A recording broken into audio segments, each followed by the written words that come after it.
Terbongkar isi chat anak nenek Nasika sebelum tega titipkan sang ibu ke panti jompo. Siap viral.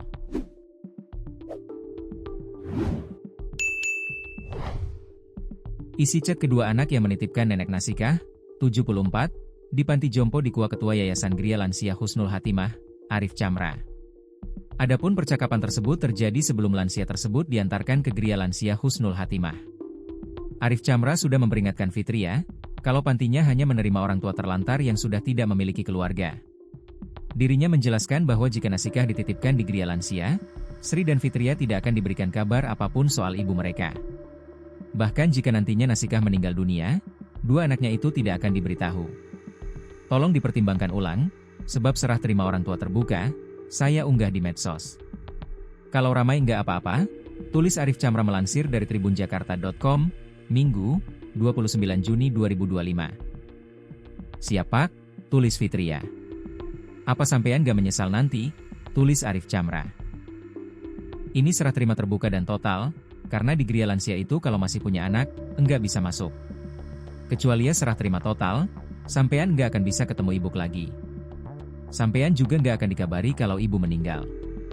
Proses serah terima juga akan di-up di medsos, tulis Arif Chamra. Pertimbangkan lagi. Jangan sampai menyesal nanti, sebab ini sifatnya terbuka, tulis Arif Chamra. Meski sudah diingatkan berkali-kali, Fitria dan Sri ternyata tetap mengantarkan Nasikah ke Gria Lansia Husnul Hatimah. Tapi ternyata beliau sampai hari H masih menggebu-gebu menyerahkan ibunya, ucap Arif Chamra. Katanya daripada ibunya terlantar, ngesot di jalanan, tidak ada yang rawat. Kamu itu tidak ingin bikin ramai, imbuhnya. Sadar kisah mereka viral, Sri dan Fitria langsung bertindak. Sri dan Fitria berubah pikiran. Keduanya kembali menjemput ibu mereka di panti Gria Lansia. Tak cuma itu, Sri dan Fitria juga mengurai klarifikasi soal alasan mereka membawa ibunya ke panti jompo. Penjelasan tersebut disampaikan Sri dan Fitria saat ditemui anggota Polres Lamongan, Jawa Timur, Ibda Purnomo. Dalam konten video YouTube-nya, Purnomo membagikan momen perbincangan dengan anak-anak Nasikah yang kabarnya membuat ibunya.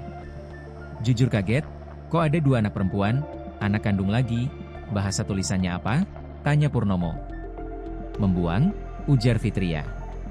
Kalau saya enggak, menitipkan. Itu jadi viral, imbuh Purnomo. Terkait dengan alasannya membawa ibunya ke panti jompo, Fitria mengurai alibi.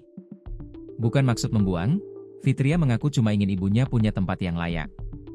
Sebab selama ini Fitria merawat ibunya di rumahnya dengan luas 4x4 meter. Setelah kisahnya viral, Sri dan Fitria bercerita bahwa mereka langsung tersadar atas perbuatan mereka.